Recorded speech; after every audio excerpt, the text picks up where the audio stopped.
Masih dari buku Atomic Habit karya James Clear. Nah, kita ulas tentang kenapa sih pada akhirnya kebiasaan-kebiasaan kecil ini dia itu memberikan dampak yang luar biasa setelah sekian waktu.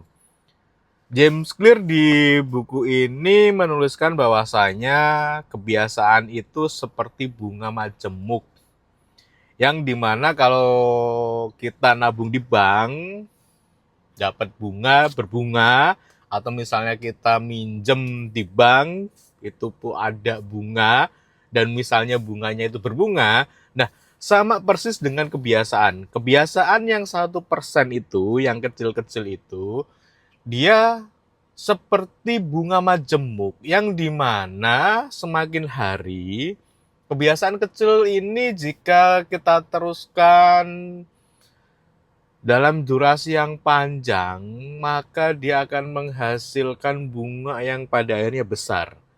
Nah, perubahan yang positif, dia akan menghasilkan sesuatu dampak yang positif tentu saja. Dan sebaliknya yang harus kita hati-hati, perubahan negatif pun itu memberikan bunga yang majemuk juga. Kalau dia dikerjakan dalam durasi yang panjang, maka dia akan numpuk di akhir. Dia akan menghasilkan dampak negatif di hidup kita. Nah, itulah kenapa yang namanya kebiasaan kecil itu dalam jangka yang panjang menghasilkan sesuatu yang besar.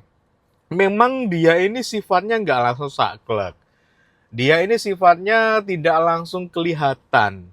Kalau kita pengen kurus gitu ya, sehari kita sudah misalnya jaga pola makan, sudah olahraga, dia nggak akan langsung kurus. Kita nggak akan langsung kurus.